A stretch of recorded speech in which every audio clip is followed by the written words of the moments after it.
Basically I've generated 141 million in 8 years. How many customers have you helped? Between high and low ticket, like 50,000. How many staff do you have now? So I used to have 100. I actually have 50 now. I cut it in half, got rid of the low talent, and then I just would take a little bit more money and give it to the higher level talent. Because higher level talent, sometimes they can do like 3 or 4 things better than some people can do one. Yeah. One of the companies I have does $1 million a month, 70% margin. I own 50%, so I get $350 a month. From that, I spend 60 minutes a month. These guys, they weren't special. They weren't smarter per se. They just picked better opportunities, and so they were getting better returns for their effort. And I was like, I just need to be in a better vehicle. It's literally level 10 opportunity, right? So right now we have level 10 skill sets, but not a good opportunity. And I think the biggest mistake I ever made was...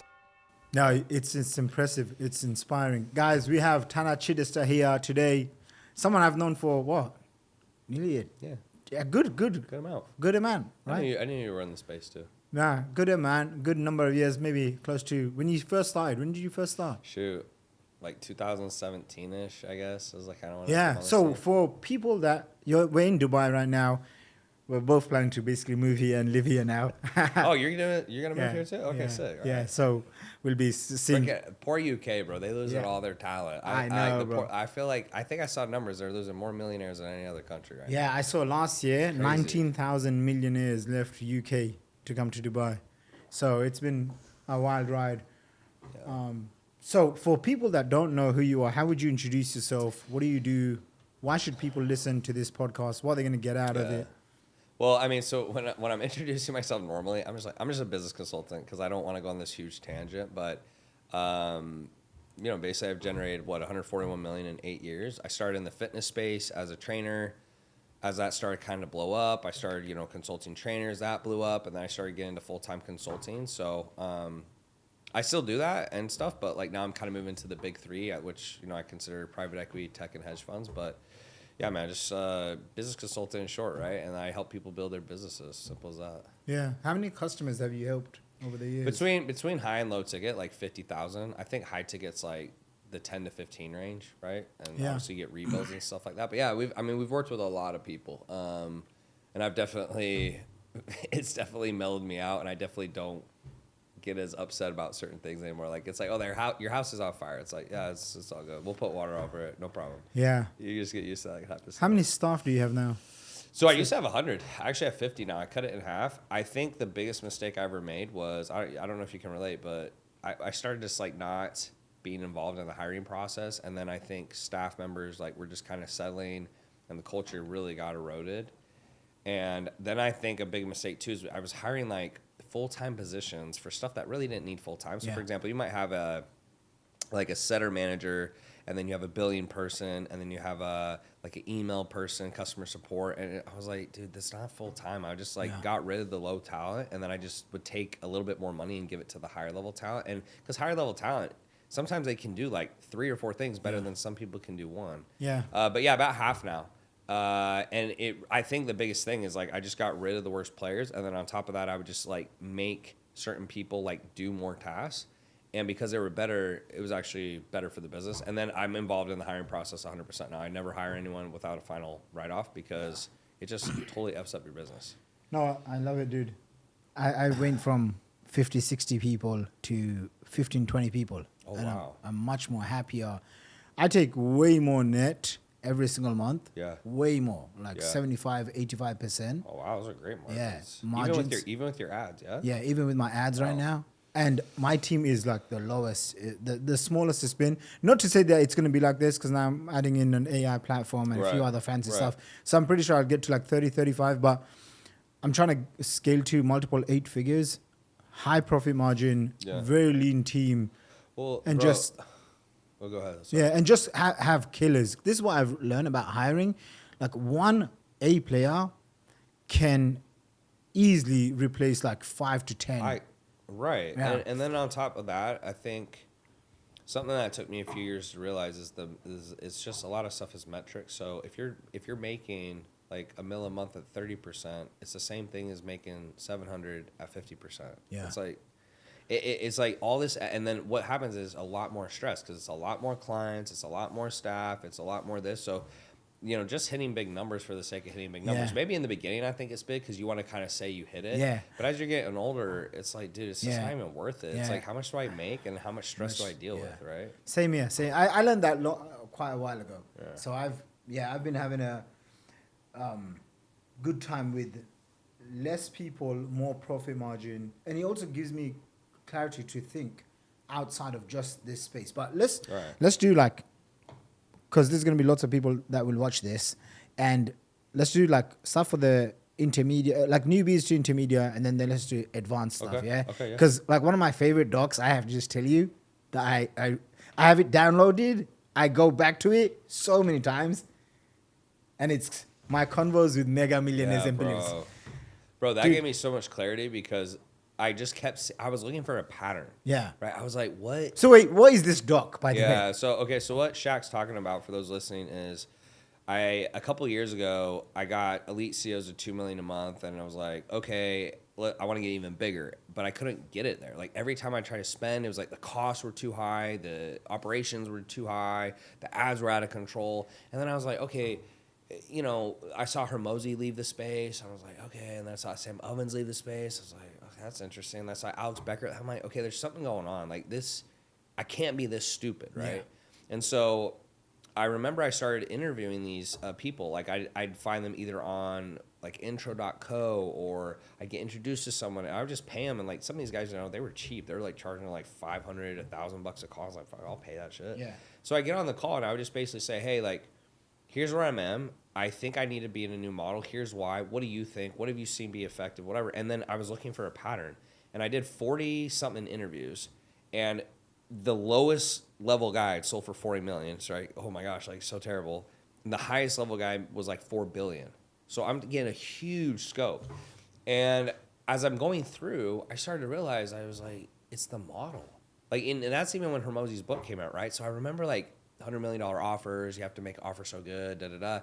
And I'd seen it with my clients a few times because, you get some clients, you're like, man, their skill level is like a 3, but they're making more money than this other client. But the big thing I saw was they usually were in tech, private equity, or hedge funds. I was like, why is that? Like, why are they always in those 3? Like 80%. So if you look at the Forbes list, I'd say 80% are in one of those 3. So they're in tech? Yeah, so let's say Mark Zuckerberg, that's tech, right? What's his name? Ken Citadel, I think. He owns Citadel. Like he makes like 40 million take home a year or something crazy. Yeah, he owns one of the biggest properties in all of UK. Right opposite the Queen's. Oh yeah. 100 million plus. He's loaded. Yeah. And then like for people who probably in this space they know Hormozi, that's private equity, right? It's like basically you're cutting out the dumb people. So I was like, what's the issue with consulting? The issue with consulting is that if you think like clients like athletes. Let's say this athlete's a 1, this athlete's a 5, and this athlete's a 10. Well, the 10 will get better results because he's better. Yeah. And then people are like, well, how can I get a 1 and a 5 the same results? Like, you can't. And they're like, well, I'll just do it for them. I'm like, well, then you're basically running their business. So it's not a viable model. So what a lot of these guys do is in tech, it's like, let's just take Uber Eats. A dumb person and a smart person order a pizza, they get the same result. So everybody's happy. So great, positive word of mouth. You take hedge fund. Dumb person, smart person, they put money in, they get 10%. Nobody's bad. Private equity, they take dumb people and cut them out. So they're like when I'm taking on a portfolio company, I'm like, are they a good CEO? Yes or no? No, they're out. Do they have a unique offer? No, they're out. They have to have both because I can take my marketing and if I put it behind a good offer, I'll get a 10x on ads instead of a 3x. Yeah. Right? And so when I saw that, I was like, oh, so like I'm playing the wrong game. Yeah. Like I'm in the wrong industry. And so what do you classify this? I'd say like internet marketing, info space, like online business, like, and it's nothing wrong with it. Like, for example, people are listening like, oh, poor you made $2 million a month, 30% margin. Like I was making a lot of money, but it's like I want to keep growing. Some guys don't. Yeah. I do. I just really find fulfillment and growth. And I feel like business is one of the best ways to do that. So I just realized, dude, I'm working 100% harder for 10% more revenue. And every time I make more, it's like my margins go down. Like there was literally a point where I was like, I was making more, but I was making less margin. I was like, this is stupid. Yeah. Like I'm working harder and making less. What? So that's what I started going into. Okay, I wanted to get into tech. So my first tech was terrible. I have the second one that's in beta phase, so I haven't really talked about it because I hate when guys are like, oh, I have this tech thing, it makes no money. And it's like, yeah. So I have that. I have a partner who's in a portfolio company. He's a financial analyst, owned a hedge fund, so we're going to roll that out because I think like I drive the leads, he runs it, right? Like that's kind of the trade.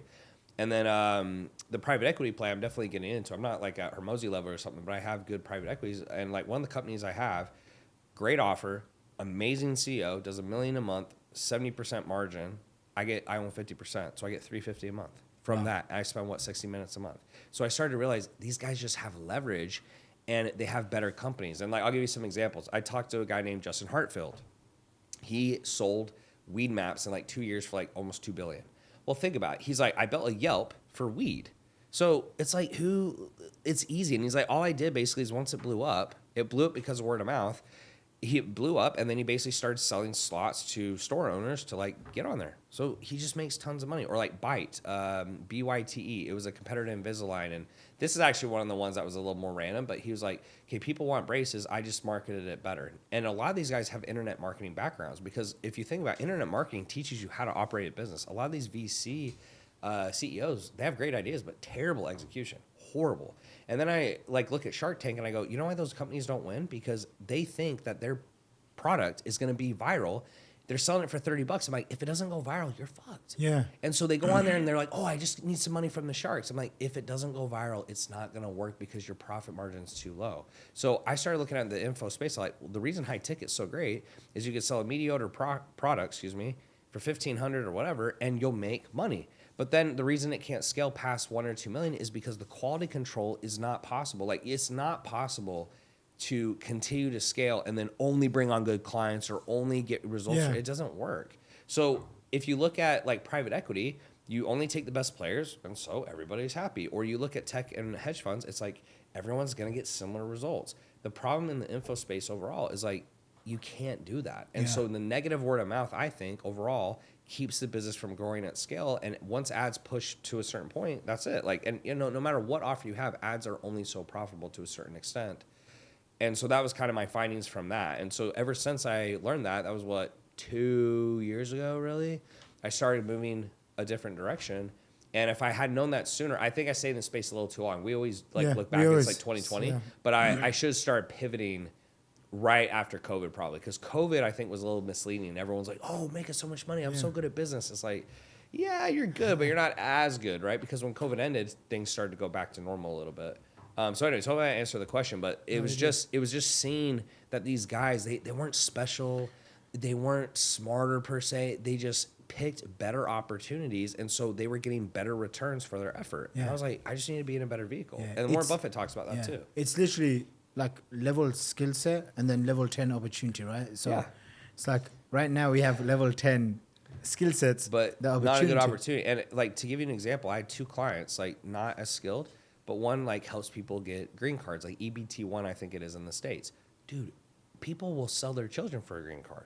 So you know what I mean? Like, so that's why you get crushed. Then I had another client who helped high schoolers get into Ivy League schools. Okay. Well, it's like, it's just like, what's my offer? I'll help you grow your business. It's like, it's just not that unique. No matter how good I am, there's so many competitors, there's so many other people. So yeah, I can market it different, etc. But that's the crazy part I thought in my head. I was like, I've been so successful in this red ocean, super competitive space. If I just can get in a blue ocean, dude, I will absolutely destroy because there will be no competition. And even if there is, like tech, the cool thing I like about tech is the moat is so hard to get through. To like, you got to build something to a place where it's even good enough. But once you get it there, it's like if it's really unique, you really can beat people like because school. Versus like info space, it's the cool part is it's so easy to start, but the bad part is it's so easy to start because there's a lot of competition. So those were my findings. I'm glad you find value in that because those interviews, I was like able to compile. I was like, here's the similarities, and then it just made it super clear. It's like, these guys are in better opportunities. I'm not. That's why they made more. And the other part that I thought was unique is I was going on a sabbatical, and I'll end on this. I was going on a sabbatical, and I was thinking I'm going to get the next idea. And I talked to these guys, and I was like, how'd you come up with the idea? And he's like, yeah, I just saw a need, and I did it. And then I talked to the next guy. He's like, yeah, I just like candy, and I just thought Like, it was nothing cool. I was like, so these guys don't even think of the ideas. They just would see something and they'd fix the need. And so then I started realizing, dude, you don't need to get super creative. Like, see a problem and do what you do. Fix it. And so actually, like, the tech company I built was I saw issues with my customers. Like, what's the biggest problem they have? And I built it around that. We'll see if it takes off, et cetera. But the ideas will crush. Like, the idea itself will crush, but can I execute? Because ideas are a dime a dozen, so it has to actually work. But it was really cool moment for me to see that, because I was going crazy. You know, even like you and me, we went to that event the other day, and there's some good stuff, but like that's usually the game that the marketers stay in. They're like, how can I market this better? How can I market this better? Instead of playing the real game, which is how can I get a better product, or how can I get a better offer, where you can have inferior marketing, but the product is so good. You can have a worse sales team, worse operate, like everything in your business can suck more, which helps at scale, because at scale, things break. So if your team can suck, it's like, cool. I mean, I was speaking to a tech guy yesterday who manages Grant Cardone stuff, and he used to work for me like 10 years ago. Really? Yeah. So now he does all the tech work for all the top guys like Neo, GC, everyone, right? Nice. And he's become a multimillionaire. He's a kid from Pakistan. So really? Yeah. So 10 years ago when I scaled Wealth Academy, I scaled wealthacademy.com. That was like my main info for $1 million a month. He was my main tech guy. Wow. And he left, and he said, as soon as I left you, the first client I go into was a guy called Grant Cardone. So he's been with GC for ages. And now he has basically 15, 20 of the top entrepreneurs paying him recurring every month, 10, 15, 25K a month. And just do whatever they ask. Basically all the tech stuff, right? And then he says, it's not just tech, it's tracking. And I'm like, what do you mean tracking? And then I'm like, I know the number one tracking company in the industry. Everyone knows it. Why doesn't GC just use that? He goes, no, bro, it's not accurate. It's actually a really shit product. And I'm like, no. He's like, no, it's a really shit product. That's why they pay me to add on something else on top of this. And I was like, what? Really? Like, really?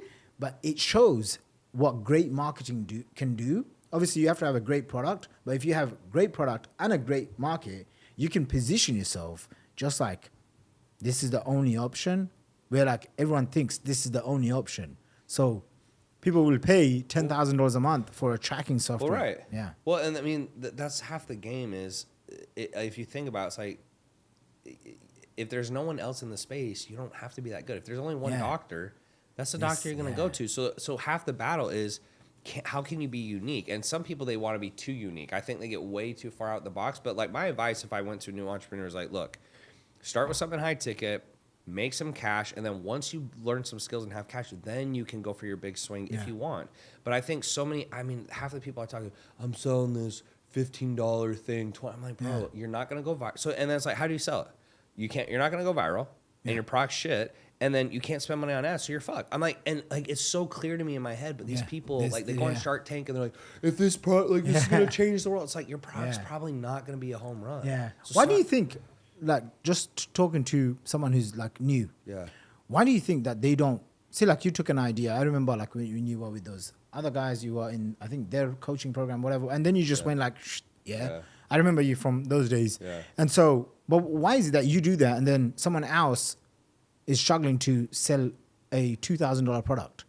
Like, what's going on in their head? I just think it's... You can be as direct as... I just think it's the level of the person. Like, for example, every program I've ever done, I'm one of the best clients or the best client. Why? Because me. Yeah. You know, so like when I get a good client, the thing I learned is I don't want to own people's success or their failures, because the thing is, when I get great clients, and someone, like I just had a recent client, they went from 100,000 a month to 500,000 a month. But they just did everything I said. They executed. I know what to do. It's just like, can you execute?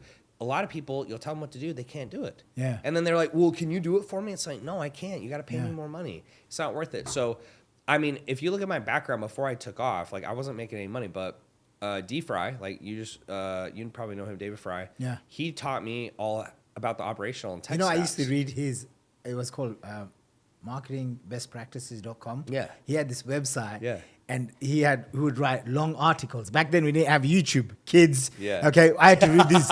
That's crazy. Bro, I had to read this. So I always had a special connection with David Fry, and I would message him. Yeah. And then I realized you guys are like relatives or something. He's basically he's like my second dad, dude. He basically like gave me a foot in here. He actually just had a really recent surgery. He had a liver problem, and he actually got a transplant like a couple days ago. So he's recovering right now, which I'm really grateful for, because he was having a hard time. But he taught me like how to build a funnel and email lists and autoresponders. Like, I was like, that stuff blew my mind. So I learned that from him. Then I, played Division I football. I was an engineer. I sold door to door. I was a server. So like, I learned how to like communicate and sell. And so then once I learned about high ticket, it was like, they basically just were like, hey, you need to sell for a higher price, whatever. And it's so stupid, but I was like, okay. So I messaged a couple people, and that first week I made 10 grand. I was like, you gotta be fucking kidding me. So you're telling me I struggled for 3 years selling this bullshit $47 thing. And how did I sell it? I couldn't sell it. It's like, I didn't have a big following. I couldn't run ads. Yeah. So I'd make like a little lunch money, and that was it. As soon as I switched to a better model, it worked. And I would say like this space, what it's good for is like cash flow. You learn the skills, and then you can go into like bigger avenues. But most people, I'd say, they don't even want to do that. Like this is good enough for most people because they're like, hey, I just want to make $1 million a year. I just want to make 500 grand a year. You don't need to go off. But for the guys who want to get to the next level, that's why you don't see billionaires who are like internet marketers, because it's like it's just not a sustainable business. And I think that was good for me to know, because I'm the guy who's really hard on myself, right? I'm always like, what can I do better? Man, I'm the same way. Right, and that's like, normal. It's not even good enough. And I'm like, yo, you just made X, a couple of $100,000 this week. I'm like, yes, it's still not good enough. Yeah. And it's a good mindset, because blaming other people or other things is stupid. But what was nice is when I finally saw it, I was like, okay, so at this point, it's not something I'm doing. It's just, it's not the right model. Yeah. And if I hadn't gone through that, I would never gotten here. But now, like, my mindset's completely shifted to like spending my time on bigger opportunities versus, because like when you're doing, I can't speak for everyone, but for me to continue to push at 2 million a month, it takes all my energy. Like I have to be fully in, managing the team, getting on calls, doing all this stuff. I was like, let me step back. Let me just pull it back, still make money, but pull it back so I can focus on these other opportunities. And like, you have to at some point. Alex Becker talks about it, where I know when Alex switched to Hyros, he was like, I stepped back for a bit and basically stopped making money, shut down all my businesses so I could focus on that. Because a lot of people stop growing because they take a risk, they learn a skill, they get to a certain revenue, they take a risk, they learn a skill, and then they get to there and they don't want to stop making that. So instead of spending time on something else, they just kind of keep doing the same thing over and over. And I think he said it best, like, you got to keep taking risks to continue to grow. So for now, like, I don't even care if it works out or not. Like, I was like, okay, I need to get into tech if I want to learn it. So I need to like make mistakes, and I need to hire, and like I'm going to fuck up and all that stuff. It's just like, you have to be okay with that. A lot of people, they really are just resistant to making mistakes, which I'm like, it doesn't matter. Nobody cares anyway. And nobody cares. And it's like, you're not taking any of this shit to the grave. So, it's funny because I go into private equity, taking in other people's companies' percentages. Then I did a fund for crypto. How did you like that? Did you stop? I learned. No, I'm still doing it, okay. But I've made, last 2 years, I made, like, dude, it's not that I'm not going to make more mistakes, but I made so many mistakes. Like, it's that thing, right? Like, oh, he's got a great product, but then he's a shit CEO. So then I'm like, it doesn't work. Yeah. So I take him and I'm like, okay, add an extra, 6 figures a month for them. And then it doesn't work. And then 5-6 times later, I met with Deiss. He's really good. Yeah, like 3-4 months ago. And I just went, I went to this event. It was a GHL event, but I was so excited to meet Deiss because I needed to, because he's doing like 200 M's a year. Yeah, he's got a good portfolio. Yeah, he's got a good portfolio. So I was like, he's coming to London, and I'm like, I don't know, the next time I'm going to see him, and I've just made all these mistakes with like 5 to 7 different companies. I need to speak to someone to get out of my own head, right? Because I'm not thinking, is it me? Is it like the partners? It was me. Okay, I take full responsibility. So I go to the event one day early. Then I realized it's not starting till the next day. So I come back the next day. I see Ryan. I'm like, Ryan, I literally came to this event to see you. Here's basically what I'm doing. Here's how much I'm charging. Here's the percentage I'm taking. What did he say? He basically said, don't take 50%. Any companies do not take 50%. There will come a time where the CEO or the owner is going to be resentful. And I said, that's one. It's already happened. Yep. And then they basically kicked me out. So that's fine. And then I said, another one was I charged upfront and then not monthly. So I charged like 120 grand. He goes, okay, don't do that. You just basically just charge 20 grand a month flat for 6 months. He goes, doesn't matter what the product is, how good they are. You need to give it time to mature, at least 6 to 12 months. And then you take equity. And the reason is then you get to see if you like them and they like you, but they've also paid you. Right, so that means you're not. I like that because, he was explaining this, right, and then he was basically saying, don't take anyone that's under like 5 million, yeah, because so I was taking the ones that were like under $1 million or around 2 million-ish. And I was like, dude, I can get to 8 figures. I've done it so many times for myself. And he said, don't do that. He says, like, the less that they make, it just proves that they're not that good. Right. No, like, and it's funny you said, so maybe 5 million should be my new number, but I tell people I want 100,000 a month is literally my, like, the lowest I'll go, because if they can't even do that, it means you can't sell, you can't even get basic hires, you can't do stuff like that. I agree with you in this sense as well. They got to be a good CEO, because I would find someone with a unique offer, but then I'm basically running the company. I'm like, well, I'm not making enough. Like, I need to make 100% if I'm going to run it. Or then number 2 is that they be a good CEO, but like, I sell fitness. I'm like, bro, it's just not that unique. It's like fitness is fitness is fitness. What I like that you just said, though, is what I've been doing is I saw what was nice. My best portfolios I've worked out, they were clients first. So they were clients that came through, so I could see that up front. What you're suggesting is, like, let's say they come on day 1 of their portfolio. So I kind of like what he said, because I agree. It's like, and it was so much to try to get them to sign contracts and agreements. They're like, dude, I don't, there just wasn't a lot of trust. So I started doing 90-day trials where I said, look, you have to pay me the same percentage we agreed to.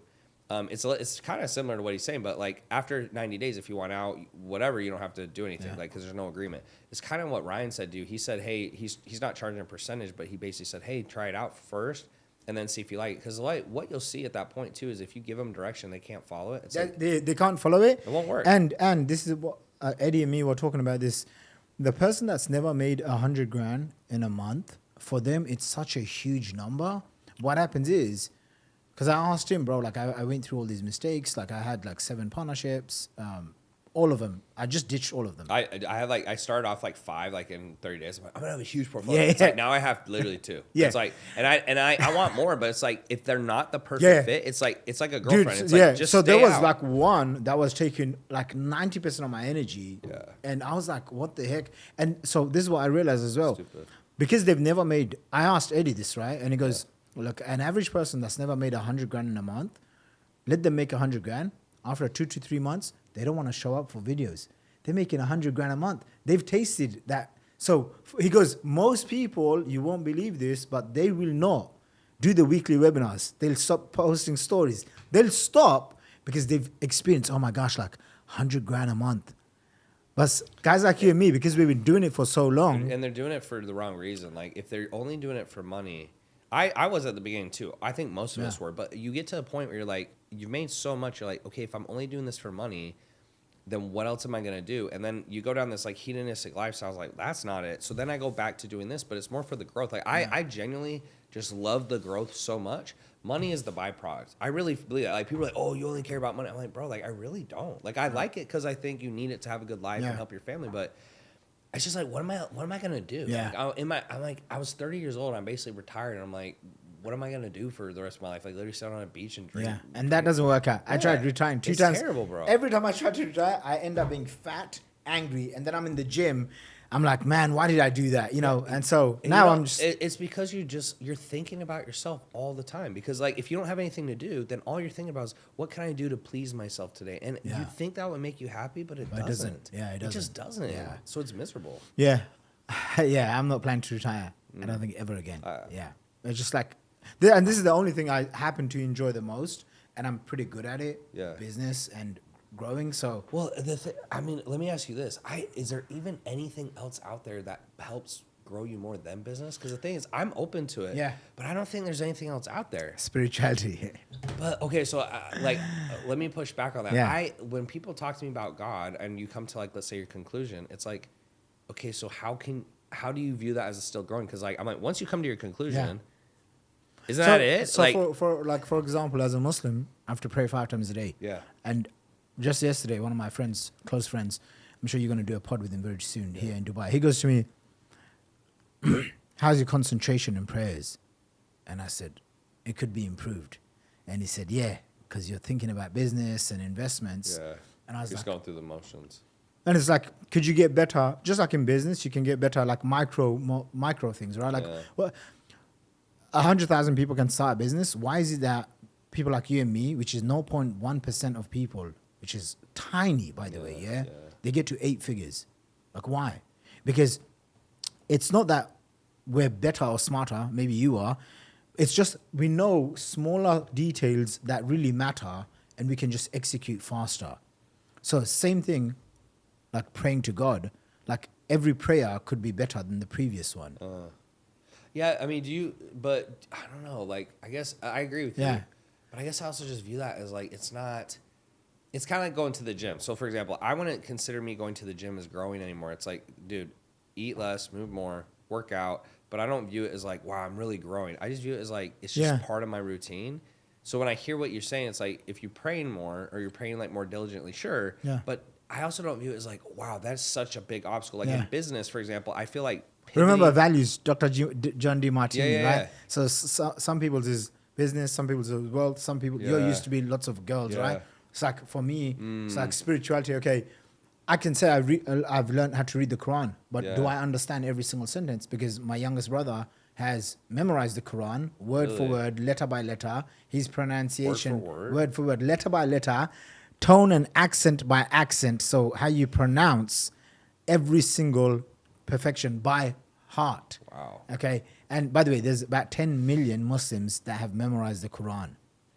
Really? 10 million Muslims. Is that like something in the culture? Is it like something that you're expected to do? You're not expected to do it, but he has a insane amounts of rewards. And basically, when the Quran was given to mankind for the world, it was promised this is the last and final scripture, and no one can ever destroy it or change it. So people have been memorizing the Quran for over 1,400 years. That reminds me of that movie, like The Book of Eli or something. You know, like when, I don't know if you've seen that movie, but basically like the world is like had a falling out or it's at the end. And he memorized the entire Bible. You don't know that during the movie. And he has a book with him and they think it's the real like only Bible left on earth because like they lost a bunch of books. And during the movie, he gets to the end and then he literally like, he like tells them verse 1, and they rewrite the entire Bible. That kind of remind me of what you just said. Like, if that happened, it's like all these. No, it is not happening. It is for Muslims.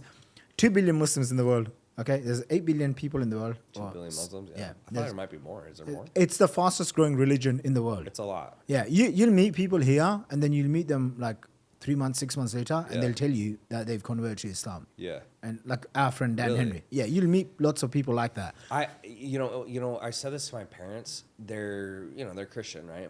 Very devout. Like my dad is, I mean, every decision he makes, he at least like obviously you could disagree with his decisions, but like he makes it thinking it's for God, right? But I told him, I was like, you guys are probably like Dubai more than the U.S. I was like, because over here, they're more Christian than over there. I was like, the rules and the stuff they do over here, it's way more in alignment with the way you guys think than over there. Like, it honestly is, because it's way more like conservative here. It's way more, like, they don't deal with shit over here. It's like in the U.S., the way I describe Dubai is like, in the U.S., it's more about freedom. So it's like, you have the right to do whatever you want. And I'm like, I kind of get that, but over here it's more about order. So they're like, you can do whatever you want, but we'll kick you out. Yeah. I kind of like that. Yeah. Like, because I'm like, dude, if they're acting like jackasses, like, dude, I've been coming here since I was like 23 or something, whatever. Like over a decade. You'll never see junk people acting junk. No. Like you just won't see. They won't deal with it. Basically, there's no retard behavior here. Just and like I was in Miami and it's a great place overall, but like you see degenerate stuff everywhere. Yeah, you don't see any of this stuff. You won't see funny people. You won't question, is he a man or woman? Dude, and you know what's funny? I don't party very much. Like, so, like, I go tables here and there, but I went to a table here. They didn't check any of my stuff. I was like security in the U.S., like, they're checking your, like, bend over here. I mean, they're checking everything. Like, I remember I walked in. It's like, I'm like, the fact they're not checking stuff means they're not concerned that you have something you're not supposed to have. I've never experienced that in my life. Wow. Like, I was actually like, yo, did they forget to check my stuff? And they're like, no, you're good. Yeah.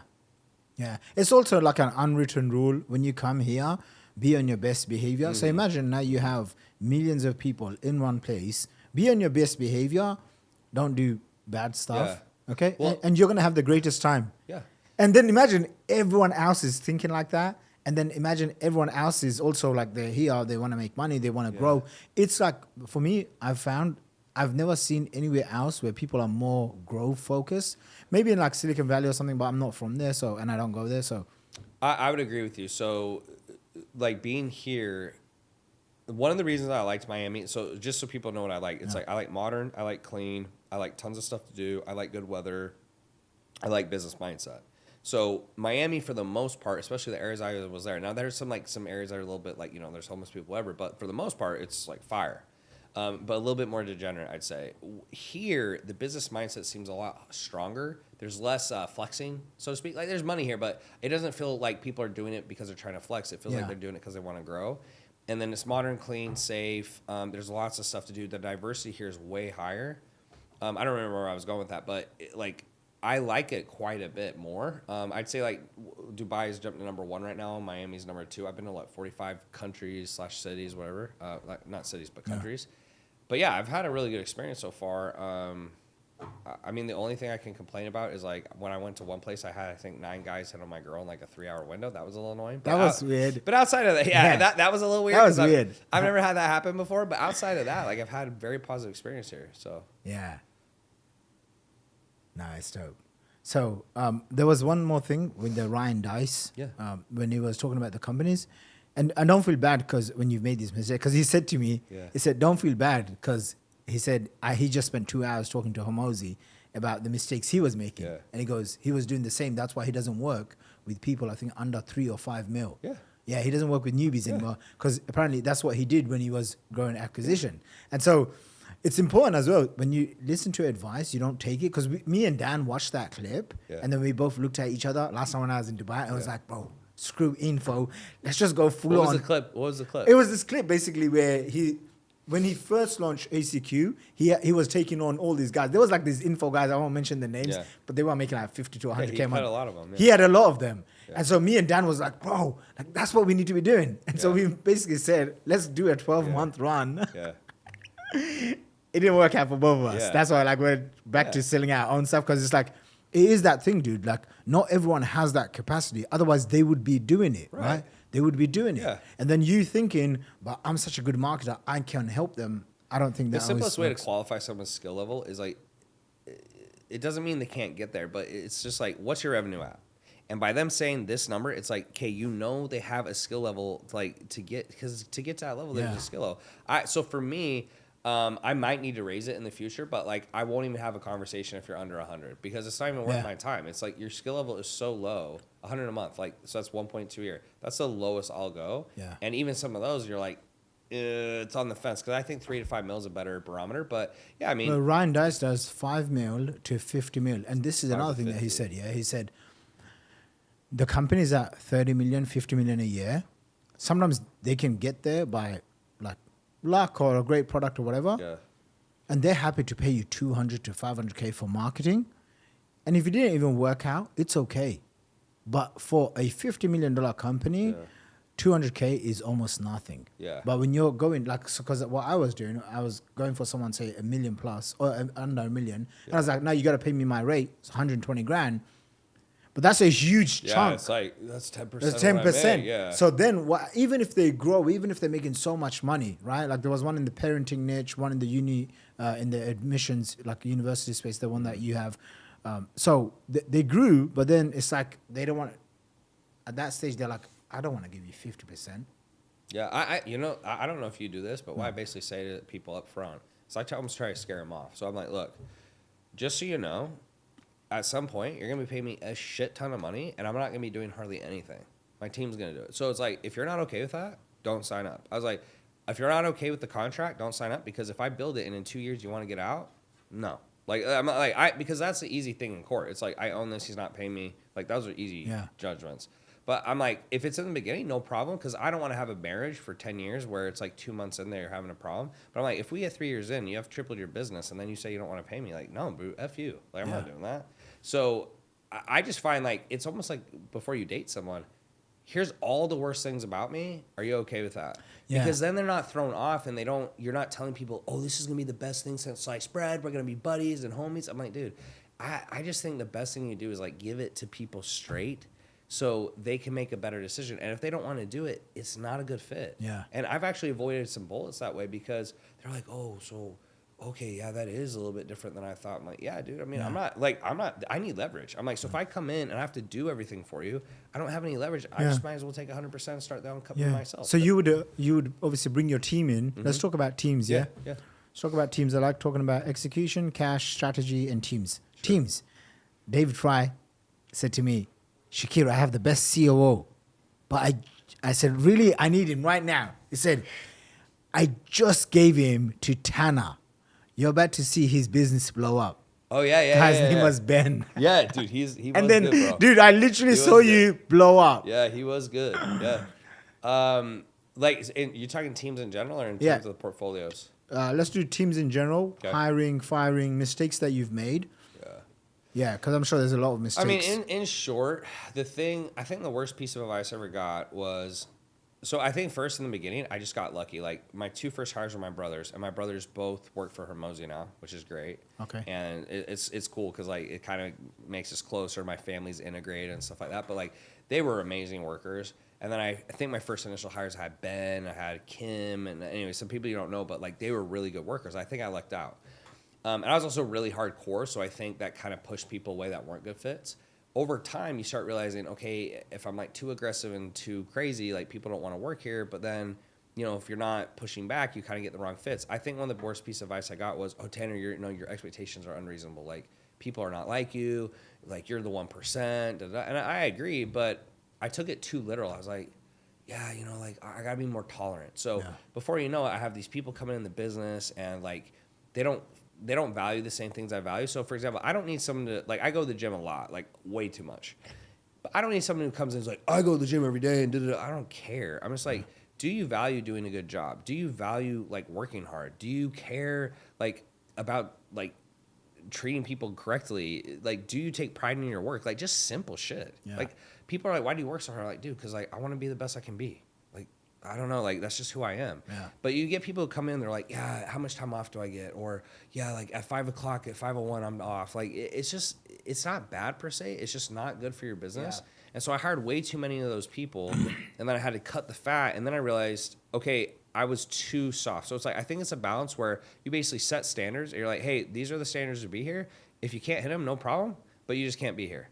And so I've just really hold that line because what people do is they have a hard time having uncomfortable conversations. Luckily for me, I don't give a fuck. Like, I'll just say it. But I think I would handle it in the wrong way sometimes. Like, I'd come down really hard. So now it's just more like, hey, so, XYZ was happening. Like, what's going on? And I'm like, okay, do you not understand how to do it? Or, like, are you choosing not to do it? And usually they're like, oh, I don't understand. I was like, okay. So, like, now that we've had this talk, you understand. So if, like, it happens again, you can't be here. Cool? Like, and it's just holding the line. And then also just when you're doing interviews and hiring, not selling for good enough. I think a lot of times you're growing and you're growing really fast and you just need somebody and the pain is so high. You're like, all right, they'll do. Like, we just got to get someone in. It doesn't matter. I think in some cases that is the right move because I think it's nice to say, like, don't rush it. But sometimes it's like, dude, like, we literally are out of capacity. Like, it's either hire this person, we got to slow down. But most of the time, you want to treat it like a wife where it's like if they're not the right fit, it is better to wait and wait and wait and wait and wait as long as you need to. So, like, right now, I'm really trying to push organic. Like, that's become a big thing for me because, like, I'm the ads guy. I've done a lot of ads. To get to the next level, I need a bigger brand. And so I'm trying to find a content strategist. But it's, like, the hardest thing in the world to hire for because if it was so easy, everyone would be at 1 million subscribers. Yeah. So I'm going through these trial phases and, like, I want it to be fast. But at the same time, what I'm doing is like, okay, you get a month. Guy comes in, doesn't do it. Okay, next guy. Guy comes in, doesn't do it. Next guy. You have to be willing to offload people and just tell them that up front. I'll just tell them like, hey, like the numbers have to go up. If they don't go up, you're out. Like, and I don't know how to do it. So like, that's why you're here. Yeah. But like, if you don't know, I don't know what to tell you. You got to come in or you got to go. And that's just been better for my business because that's how business works. Like, I don't know, people get too attached or they get like really, I don't want to have this conversation. And I just like, at the end of the day, I think when you can just look at stuff with data and logic and numbers, the decisions to make are really clear. People just get emotional about it or they feel bad about it. And I understand where people are coming from, but like, let's take like sports. If you're a head coach and you trade a player, like, I don't think people understand, like, you're uprooting his entire life. Like, he has a house, he has family, he has kids, he has to move. It's like, sorry, like, it is what it is. Like, it doesn't mean like, oh, you know what, we're going to uproot his life and stuff, so we'll still pay him too much money. And he's not. I've made this mistake in the past.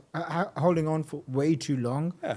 And I'm like, one of the guys last year I let go, he was on my team for like 8-9 years. And I could just see like some people grow. Like every year I want to get better at business, at like life. Yeah. He didn't have that. He was just like, And I was like, okay. Or they even start going down because they get and he was going complacent. down. He was going down. They just like, oh, I've been here so long, I'm never gonna get fired. Yeah. And it's like, dude, like you need to earn your keep. Yeah. And so then they take advantage of like, I don't need to get this done or miss client deadlines. Yeah. Where are you hiring people? Where are you finding your best stuff or like team members? Yeah. So I mean, the best way, but it's the hardest way is poaching. Because at the end of the day, if someone has a job, that's why that shows like they're somewhat competent. If people are looking for jobs, that's not a great sign usually. Yeah. Even when I think of my brothers, my brothers worked for me for 6 years, and then it was just time to move on and stuff. I'm actually really happy about, but working with your family can be tough in some ways. But when they moved on, I mean, they had jobs immediately, and then even the new jobs they've gotten, they basically got poached. I mean, like, like people are like, will ask me, hey, your brothers are doing this X, Y, Z, ABC, like, are they available? And I'm like, no, but if you pay this price, they'll probably become available. So poaching is gonna be number one, but like that's the hardest because the amount you usually have to pay has to be way in excess of what they're currently making. So if they're making $30,000 a month, it's like, are you willing to pay 40? Because if not, like they're not gonna leave.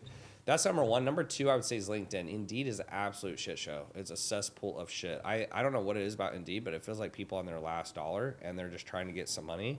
LinkedIn seems to be better. You still obviously have issues, but usually we'll go through LinkedIn. We have some type of application. The biggest thing on the application is I'm just looking for experience. Yeah. Like end of the day, it's like, do you have experience doing the thing? And then when I get on the interviews, the best question I ask, to be quite frank, is I'll just say, what jobs have you done in the past? So like the last 5 years or whatever. And then tell me what you've done in a day. Because, dude, you will get people who apply for positions. They're like, I'm a account manager. It's like, what'd you do? Well, we did offers. I never ran ads. I never did sales. I'm like, so you basically are a shit account manager. It's like, if I'm helping business owners and you're an account manager, you have to fucking know everything. Yeah. Right. And so I make mistakes in the past where, I was like, oh, they were account manager. They know how to do it. And I would just take it for granted.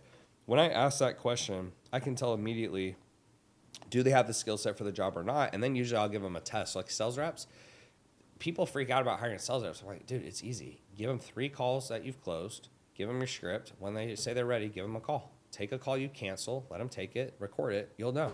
And I'm like, if they're below a 7, don't hire them. Because people will work so hard. They'll take a 3 and like, oh, he works really hard. Dude, you are working like 200% harder and he's at a 7 still. He sucks. Just find a 7, put a little bit of work in, and then he's a 10. Yeah. So I have an account manager right now that was a media buyer. In fact, what I did for account management is I stopped hiring like coaches. And I just went to media buyers. I was like, you're a media buyer, but you're going to do all this other shit. And their marketing level and savvy is so much higher that I've gotten amazing results with that. And I just had to do teach them a couple things, and they've crushed it for me. How much would you pay an account manager? And how many clients would they handle? Yeah, so for me, like the sweet spot I found is I give them a 5K base, which I think is the lowest base you can give, basically. So a 5K base, but I give them 10% of upgrades. And so most of my account managers, if they're good, they'll make more from the upgrades and re-signs than they do from the base. So let's just say on average, like between 5 to 15K a month. And then what was the other question? What other stuff do they do? Yeah. So basically the account management is, they're coaching the client essentially. So we have different packages, but let's say they're coaching the client. How much would a normal client pay? Like an for average? Me, like our lowest base program is like 16,000 for 4 months. And then we have a 48,000 for 12. And then we have a 98,000 for 12. So most of the clients, if they're lower, like they're just coaching them, right? They're coaching them. They're helping them with DMs. They're helping them with their sales calls. Like, the basics, kind of the skills. The higher level clients, they'll actually come in and we'll do done for you stuff. So I don't think of myself like a full on agency like Eddie we were talking about earlier. Like that to me is just like not the direction I want to go. Yeah. But and good for him. He can pull it off. I don't think most people can. It's just not the direction I want to go because the amount of overhead and headaches, it's just like, it's a lot. No. So what we do is as they come into higher levels, like we'll build out their email campaigns or their funnels or we'll run their ads. So like the account managers I have are media buyers. So they'll actually run the ads for the clients, which is way better because there's no crossover. There's no like going to this guy or going to that guy. So I'd say on average, my account managers are like, they're doing the coaching and then they're the quarterback, right? And so in a perfect world, I think when your team gets to a good level, it's like they need XYZ done with the funnels. They tell the funnel guy does it. So they're the quarterback. Okay, we need these emails. They tell the email guy that. So they're not doing everything, but they're basically the quarterbacks, right? And so you got to have someone who has a marketing mind because if you bring someone in, they don't know those things. Yeah. it's a fucking shit show. Yeah. And so in the past, one of the biggest mistakes I made is bringing people in who didn't understand marketing at a high level, or like, oh, they don't run ads, or they haven't ran very high levels of ads. It's okay. It's like, it's absolutely not okay, because these business owners are coming in. The biggest issue they're usually having is marketing. Yeah. And so like just stupid mistakes like that, where I basically thought, oh, you know what? We'll teach them. No, dude. Like, you are paying for their brain. If you're teaching them, it's like, let them go learn on someone else's dollar. If you're paying high, like I would say premium money, if it's a low level or you're in the beginning of business, fine. But if you're paying premium money and they're making, top end of the market or whatever, it's like, they should already know what to do or get the fuck out. Like, it's just like, your job is assembling the Avengers. Yeah. And a lot of these CEOs are like, these books are like, yeah, you can pour into your team and make them great. And if you don't, you're bad. I'm like, look, would it make sense if a coach got the worst draft pick and then the player's not good? It's like, is he a bad coach? It's like, no. Like, people will talk about Phil Jackson. I'm like, dude, Phil Jackson coached Kobe Bryant, Michael Jordan, and Shaquille O'Neal. Shut up. Like, yeah. Now, is he a good coach? Sure. But it's like, he had the best players. So what I've realized is, instead of trying to coach and like, constantly stress out and make sure they're doing a good job, what I've realized is, now that my team is, I have a really good team, dude, I don't spend any time, like hardly any time, with communication, or the communication is really fast. So I'm like, hey, here's this client, here's what I need, da-da-da-da-da. And then basically, after that, they're good, or they'll come to me with questions, but that's it, and there's no problems. And they're just getting results. That is the best way to build a business, because if you don't have that, you don't have time to expand and grow. You're constantly putting out fires. Yeah. So that's what I found, at least. That's what makes you a badass CEO. Yeah. You got to be a quarterback. You're the coach of the team, and your job is to assemble the team. It is not to make shitty players good players. And to be frank, it's so, like, they just don't have what it takes. Like, if I look at someone in basketball and you're like, dude, I taught him everything. It's like, dude, he's just not athletic. He's like 4'6" and he runs like a baby. Yeah. Like, I don't know what to tell you. Find the best players, and then you'll tell them what to do. And it's like, wow, you're such a great CEO. It's like, dude, he's just a better player. Yeah. That's it. It's that simple, I don't think it's that complex. I just think in the beginning, you really, like, I would read books and it's like, yeah, I got to pour into your team and all that. And yeah, it's great, but it assumes everyone's smart. It assumes everyone's competent, and a lot of people are not. And there's also a cost in training. Like, a new rule that I have for myself for the next, 3 to 5, the rest of my life is hire no newbies. Like, anyone that's new, like, let them go learn somewhere else. Yeah, because how much have I spent training people, and then it's like, even one of my copy guys, I didn't actually have the right role for him 5 years ago. He joined your team. Oh, no shit. Yeah. And he loves, like, working with you. And, like, we'll talk maybe once every, like, 6 months or like once a year. He'll send me a message. And he's always grateful, but I'm sure he used my name, whatever. But I remember, even at that time, 5 years ago, 6, this was during COVID, I wasn't in the business, like, full on, because I was being a half-assed doing crypto, other investment stuff. And he saw the opportunity with you. He ran. Yeah. Right? And so, and I think he did work with you for, like, many years. I don't know if it's still on there or not. But, yeah, like, he wasn't a newbie, but he did learn on my dime for a bit, and then he went straight to... Right, so it's like, I get all the benefits. So, like, if you're the first boyfriend, all the mistakes you make, it's like, I get the benefit, because, she learned, like, I don't like this, she probably matured. It's the same thing. So I just tell people, it's like, look, when you're new, that's normal. You got to kind of sometimes bring those people in. But once you get the business to a certain level, it's like, if you're going to pay them good money, they better freaking be able to earn it. Like, I tell people, I'm like, look, I'm not here to babysit you. Yeah. I'm not here to tell you what to do. Like, I bring in a content guy. I'm like, look, I don't know what to do. You do it. If I have to tell you what to do, then, like, I don't even want to pay you what I'm paying you, because that's the whole reason you're here. I just think it's a skill you have to learn. But in the beginning of a business, that was a big mistake I made. Yeah. And it causes a lot more stress, because when you're paying someone money and you're babysitting, it is the worst feeling on earth. You're like, dude, I'm paying them little money and I have to check all their work. The whole point is, like, pay them money to get time back. Yeah. So now, like, with my team, I basically just have super competent people, and I'm, like, very uninvolved. Like, for the most part, I'm like, hey, if you guys have an issue, etc., or if I see something wrong with the numbers, I'll check in. But for the most part, I don't really have any red, like, flags or fires anymore. In the beginning of my business, I would say, or, like, when I was scaling, I had a lot of fires. And how have you structured it? Like, CEO and then... Yeah, so, like, the CEO and the COO, I think, like, it's been kind of weird, because, like, my COOs have, in the sense, like, they've always kind of been more, like, operational and tech. I've kind of been more the people guy, which technically, I guess, you could put on the COO. But then under that, it's just like you got the COO, and then you have your manager, so like center manager, sales manager, project manager, whatever, and then under them, there's the staff, and then basically I'm just talking to the managers and making sure the managers are doing their job. The biggest thing I think that causes issues in the business is when you have a bad manager and they allow people on the team, because like at that point they're in charge of the hiring and the firing, right? So like it's your team, you make sure you have the right players. And then you get managers who they're not confrontational, they don't want to hurt someone's feelings. Oh, it's not my money, so whatever, we'll just keep them on the team.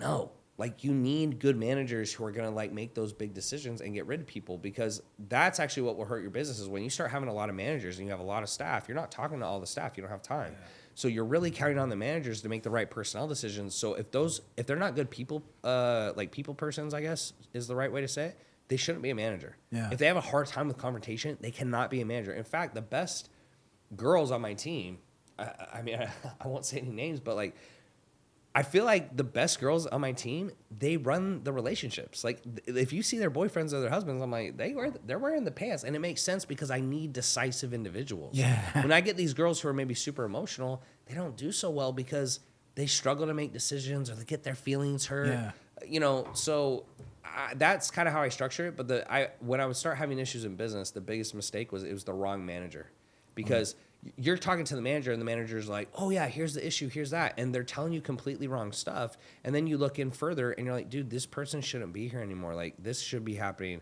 Why are you not managing them correctly? And so it trickles down from the top.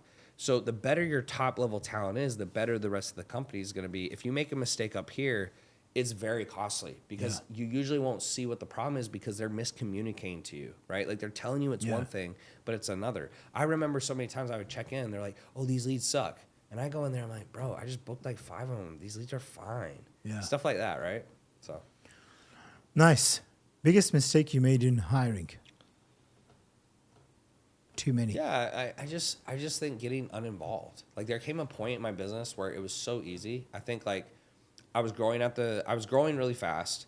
And then I also think I was like right before COVID, I was growing like 100,000 a month. I mean, I'm not shitting. I was like 100 and then 200, then 3, like it was just crazy growth. And then COVID happened and it went even crazier. So I think I just got lazy and I was like, oh, I'm the man. Like it's always going to work forever. Da, da, da, da, da. And so I was just like, you guys deal with it. And so I let someone else make hiring decisions that didn't have the level of expertise I had. And then it's literally the most important part of the business. Like there's nothing literally any more important. That was the biggest mistake I made, because once I got involved back in hiring, I can see what's going on. I'm like, give them this test. Let me see it. Like before we hire, like let's say a DM setter, I'm like, okay, have them do some tests and then send me the video. If people say they won't do it, I'm like, tell them to fuck off. Yeah. Like I just won't take the risk. Like I'm so, it's like I treat it like a wife. I'm like, I'm going to make sure, like this is 99% sure before I make a move, because if not, and you bring on the wrong person, the amount of time and energy and effort and money they are going to lose for the company is astronomical. And then you're right back in the same boat a few months later. Yeah. So I just think that was the biggest mistake, is like pulling myself out of that process. I was super stupid. And I don't know if you agree with this or not, but I think being a little bit more aggressive and like, straight edge is actually better, because when I look at... That's what happened to me as well. Like almost word for word, except I had like employees steal lots of money from me. Yeah, but, that's even crazy. Yeah, I've had like hundreds of thousands of dollars stolen. That's fucking cash. That's like, I've learned those lessons. But I've seen that the more aggressive I am with like getting results and telling everyone, hey, if the data doesn't match, like... Yeah. Something's not adding up here, and you need to go. When I was that like full on, that's when I had the most amount of growth. And I feel like the last few years, I kind of, like you've got a bit of money, you're like, let me chill, let me not be so hard. I'm gonna hurt their feelings. Correct. And now I'm like, no, like especially coming here, and I'm like seeing how fast you can just grow. Dude, I met someone yesterday. I've known the girl for like say 10 years. Yeah. They made, a few $1 million a year, nothing crazy. Then I basically saw them scale to $5 million a month. Wow. And $5 million a month? Yeah, $5 million a month. Yeah, and what's the offer? It's like an AI offer. It's an AI. That's why I told you I'm doing AI offers, it's an AI offer. And I'm speaking to the girl yesterday, and she's like, I'm like, if you guys are doing this now, where is he going to be in 12 months time? And they're like, Oh no, it's going like 10, 15 million dollars a month. And then I was like, really? And then he goes, he and she, there was a couple of them. He goes, the TAM is there. And I said, yes, the TAM is there. The total addressable market, it's there. Yeah. So of course you're gonna, if you're doing 5 mil a month right now, of course you're gonna get to, 10, 15 million a month in 12 months time. Of course you're gonna do it. Like there's no doubt. And so I think to myself, they also have a very aggressive team, because I met the sales guys and I'm like, these guys aren't playing around. And even one of the sales guys, I knew him 15 years ago. Oh, no shit. Yeah, and he was on the boat. I haven't seen him in like 10, 15 years, right? And so it's very interesting. Like every time again, I don't know if it's like my own belief, but every time I feel like, let me be a little bit soft, or I'm in a different stage of my life, I don't have to be as aggressive, business goes down. Yeah, it's not being soft. It's just being more respectful. So like when I was early in business, I would get stuff done, but it was very harsh. Like I was just like, get it done or like fuck off. Like it was like almost like soulless. I just was like, I don't care, bro. Yeah. I don't care. Yeah. Which I think you should care. But what happens is you get pushed back the other direction, and it's like, oh, like you made a mistake, it's okay. Oh yeah, like don't, whatever. It's not that big a deal.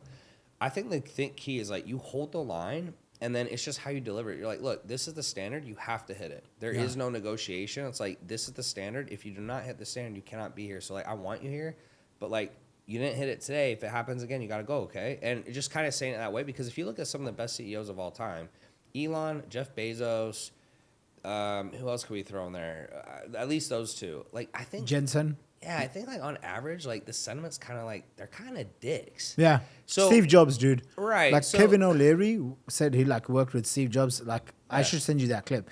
And you hear Kevin O'Leary, he goes, like, Steve Jobs was a complete asshole. And I'm not saying that you have to be one, but at the end of the day, he did build Apple, right? Right. So I guess what I was trying to say with that point is, like, I don't think you have to be an asshole. I think some of these guys are over the top, but... The reason it works is they hold the line no matter what. That's the point. Is like there is no negotiation on the standard. Some people are too soft and they're just lowering the standard, and then that's what hurts the company. Yeah. So I think in the perfect world, like you have to hold the standard. Yeah. You can be nice about it, but as soon as you stop holding the standard, that's why there's issues. Because like you know what the standard is, and if they're not hitting it, they gotta go. Yeah.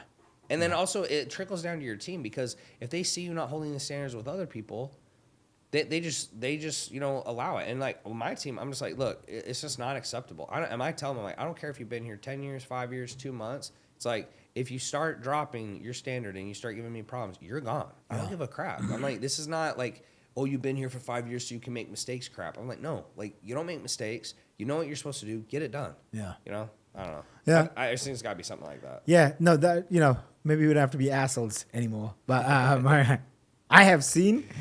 That's basically maybe a better term. Just raise the standards. Just like raise the standards and just hold on to it. Yeah. It's interesting. It's fascinating. It makes you grow up a lot. Like think about how many people you've hired that are much older than you. Yeah. And then who have you seen? Like I've hired. So I'm also trying to talk as less as possible so that I can you're good, bro. Like ask you all these questions so I can be learning as well. No, you're good.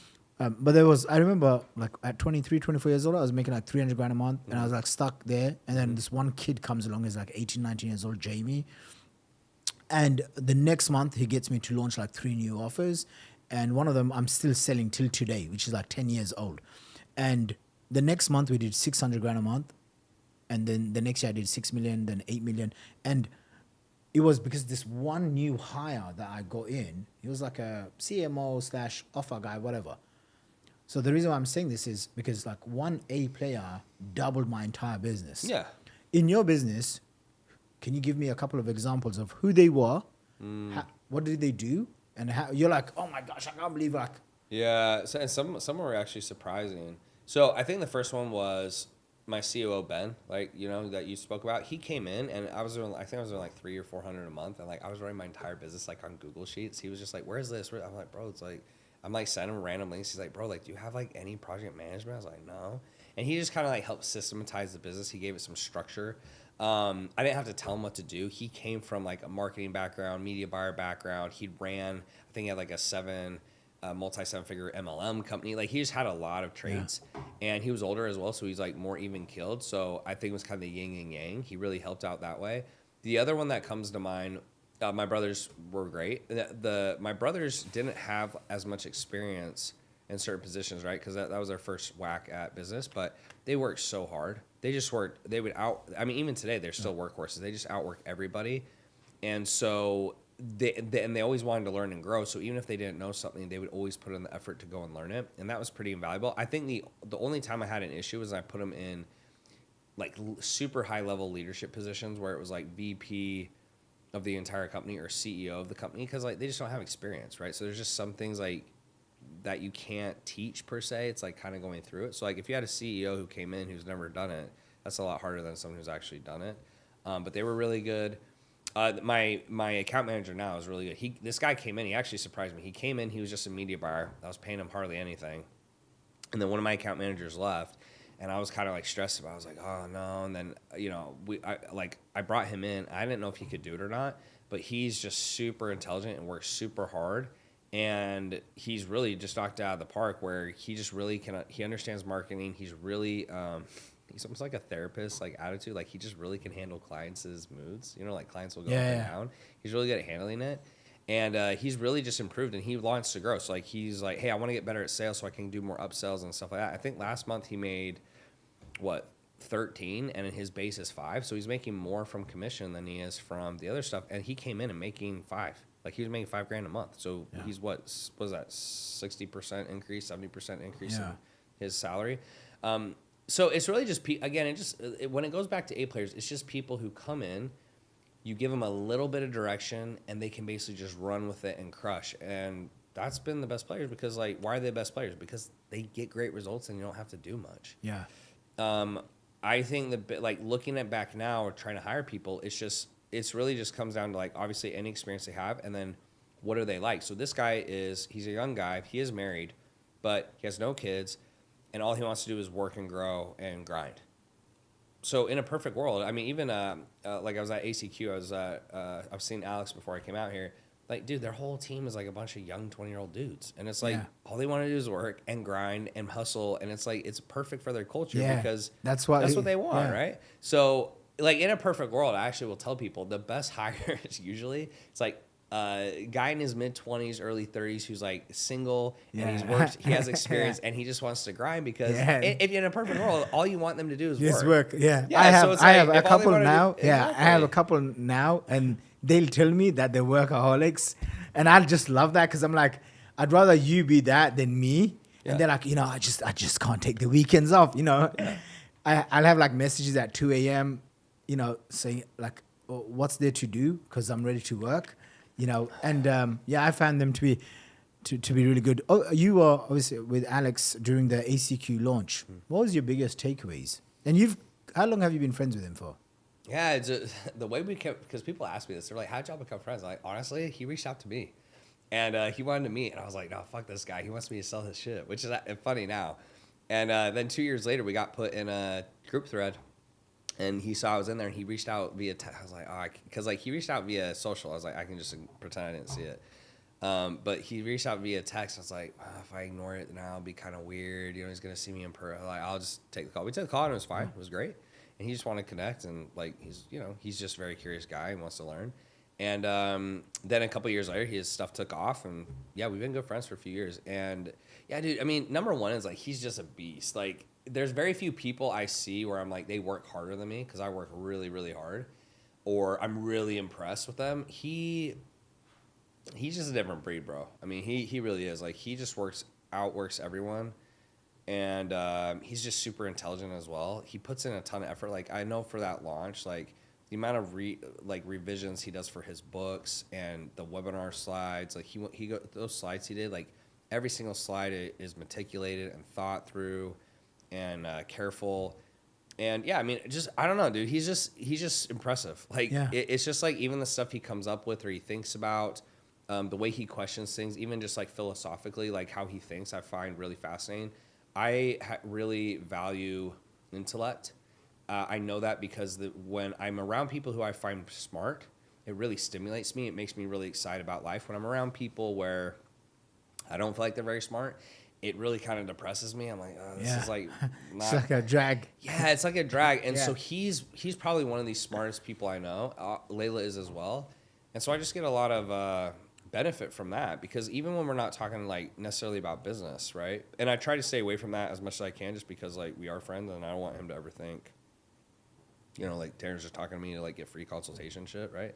Yeah. But he just thinks about things in a way and says things in a way that is very thought provoking. So yeah, I mean, I guess the takeaway is just, obviously he's super impressive. You know, he thinks things through really carefully. I mean, there were so many people there, like it was crazy, like the amount of sales reps they had there and stuff. And then he brought in those special guests. I mean, he just goes balls out, and I respect that, because the way he thinks, I think the way I view him compared to me is he thinks the same, and like he wants to do his best and compete. But sometimes I'm even impressed, like the way he, like the things he comes up with, right? Like I'm like, man, like that's a really good idea. Like how did he come up with that? He's just really good at that type of thing. But I mean, other than that, it's like there's nothing I can really say that people don't know. I mean, he outworks everyone. He's super smart. He's super thoughtful. He's actually really funny. People don't know that, but he actually is like really hilarious. Like we'll have, you know, we have private texts, and I mean, some of the stuff he says, I'm like, dude, people knew you were like this. I don't think they believe it. But yeah, overall, he's a good dude, and he's been a great friend to me, like in a number of ways. And you know, I just like the friendship means a lot to me, because like I look up to him, and like I aspire to be more like him, and he pushes me in good ways. Even some things like he thinks that I might disagree with. Yeah, like I just like I respect how like he's doing what he thinks he should be doing. It's hard for me to not respect someone like that. Like there's like, to give you an example of what I mean by that. Like kind of like we were talking about off camera, like the Andrew Tate lifestyle. I don't necessarily agree with it, right? But I feel overall, and I don't know him very personally, but I feel overall like the vibe I get from him is he's doing what he thinks is the right thing to do. And it's hard for me to not respect someone who does that, because there's so many people who don't even have the balls to do, like, to go for it. Yeah. And so I'll meet some people and they'll say some crazy stuff, but like they're so sure that the way they think is the right way. I'll start to, I'm like, does he know something I don't like? I'm sitting there, I'm thinking it through. I'm like, man, those are like some decent points.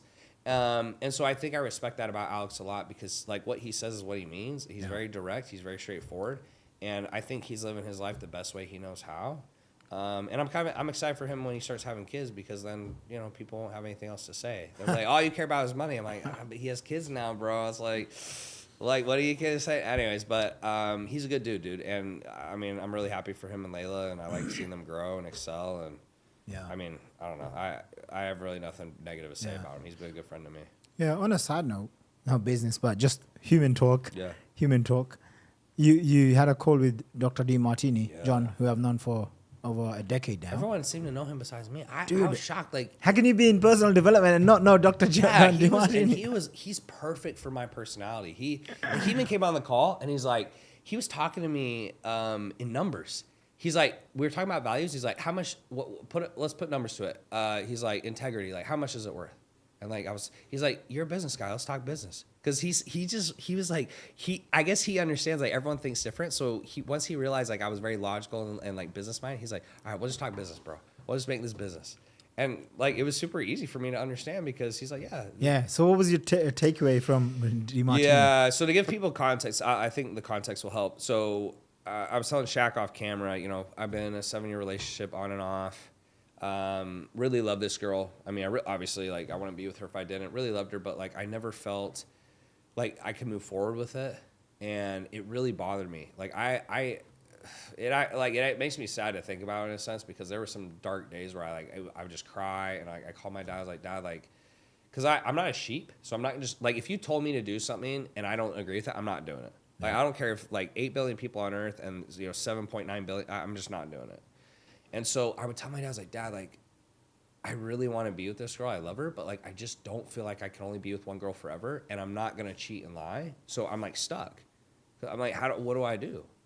And, you know, I get advice for probably, I would say, like, the last 5 years, dude, maybe like on and off. It was just, I was just like, how can guys like be with one girl forever? And like, but I don't want to do like this like Andrew Tate type thing, but I don't think I'd be with one girl. So like, I didn't know what I had to look for. I was like, do I need to find a girl who's okay with that? Or like, do I just need to be single? Or like, but then I'd be in a relationship. I'm like, no, relationships are better. But like, it's like, I can't be in one apparently because like the stuff I'm asking for, girls don't like. And I also don't feel like you should do things that hurt people. Like there'd be guys who I'd meet and they're like, oh, just find a girl who like will tolerate it. I was like, bro, like, if you love your girl, you're hurting her. Like, that sounds messed up.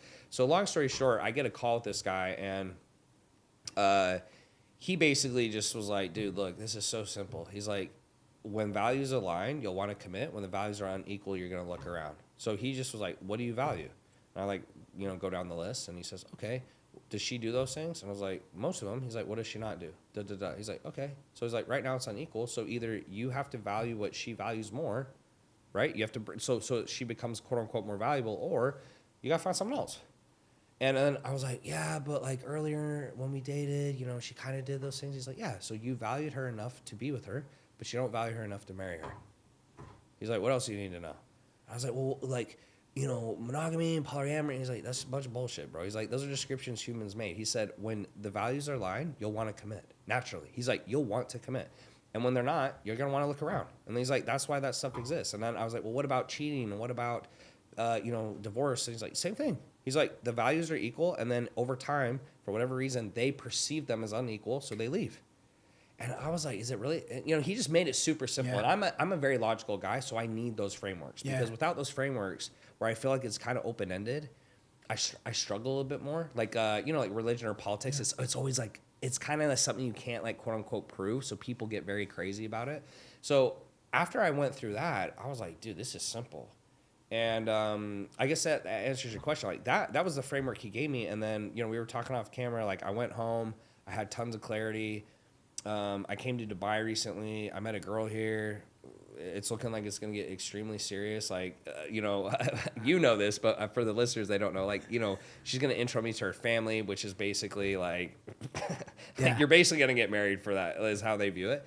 And it's, I was telling you off camera as well, like it just felt very, I'm not super religious. And I sometimes I feel like people, I'm like, yeah, like you're just saying that because it makes you feel better. Like God this, God that, whatever. I'm like, yeah, it's like you're coping.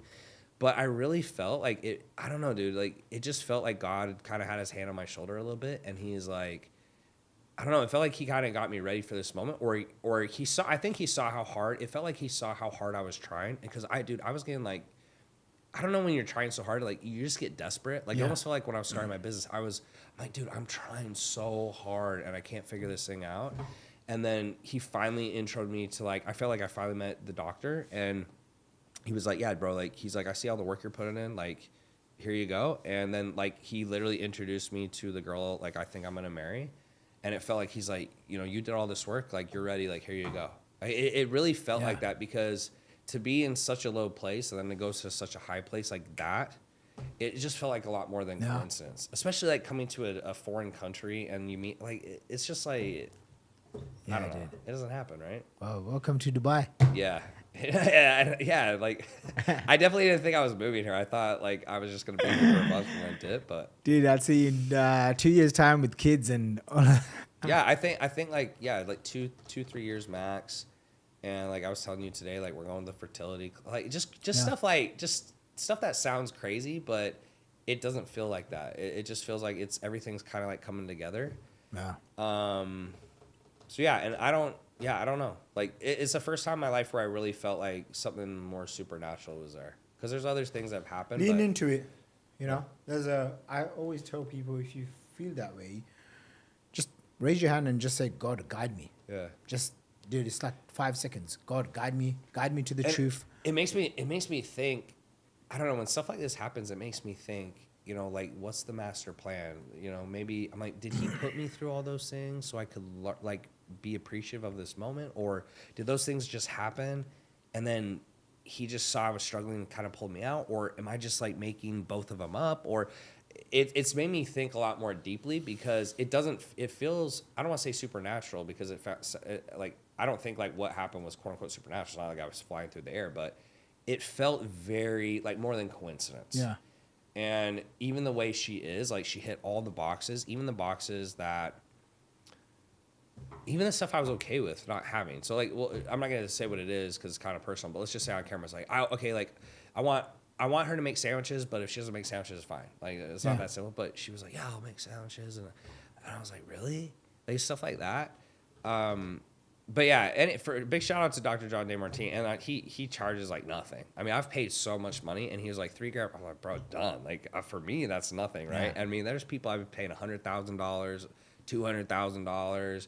You know, like anyways, it just was such an insightful call. Yeah. And I was really grateful in that moment. I still am, because when you get that clarity around, I don't know what it is. Like, yeah, John has that. Hey, John, for people that don't know, Dr. John Demartini, his son has read like 30,000 books. Yeah. Just insane. He lives all over the world. He lives on a ship called the World. So he lives amongst like the richest of the richest. Like these are basically billionaires that live in this boat. And dude, he's just very, very well traveled. Yeah. And when he speaks, you're like, wow. It's those, there's moments like that when I meet those types of people where you're just so grateful they did whatever the fuck they did to get there. And like, you know, we were talking about Alex earlier. I feel like Alex is one of those people. I feel like my dad's one of those people. I feel like Dr. John Demartini is one of those people. I feel like David Fry is. I feel like my new girl is. Like, it's just, like, I even said to her, I was like, if we had met sooner, I don't think we would date. Like, because there's even a couple things, like, we'd have, you know, because we just met, et cetera, and we were having a couple disagreements. And in the past, when I'd have disagreements, it was like World War III, right? It's like, well, why don't you understand, and this and that? Or I'd be like, are you okay? And like, I wouldn't get something. She kind of was like, yeah, like, I'm not okay with that. And I would just, like, stay calm and, like, calm her down. And then 15 minutes, it was over. I was like, dude, like, that for me was, like, very abnormal. Yeah. But she's definitely like that because of her past. Like, she's been through, her emotional IQ is extremely high. And I don't know, it felt like she was, like, made for me, if that makes sense. It was just weird. Dude, I'm happy. Yeah. I'm happy for you. Yeah, I appreciate it. Yeah, because it made me even think, you know, like, does God put us in places to, like, get really low and depressed so we can enjoy it more? And then when I'm in these good places, I'm like, yo, like, you kind of know nothing lasts forever. Like, what's that? This too shall pass. Yeah. It's like the good times will pass. But I was like, man, like, how can I make this last as long as possible, right? So, yeah, I'm in a good place now, and hopefully that was a good share. So. Yeah, I like that. Let me see, just on time. How long do we have? Okay. Yeah, I think we're good. Yeah, we're good. Let's do a few more. Do we got like another 20 minutes or 20 minutes. Yeah, I don't usually talk this long, bro. I'm glad I did this because you ask good questions. Appreciate it. Sometimes I get on pods and it's like, it's not exciting for me at all because it's very boring. All right, let's talk about more advanced stuff. Okay, so I always look at business through a framework of strategy, execution, team, and cash. And so cash-wise, now that you've made over 9 figures, how do you allocate that money? What's the mistakes that you've made?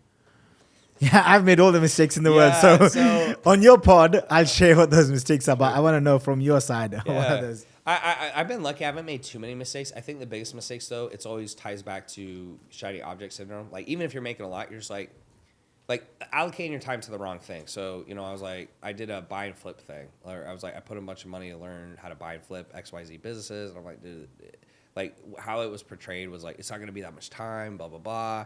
It's a bunch of time.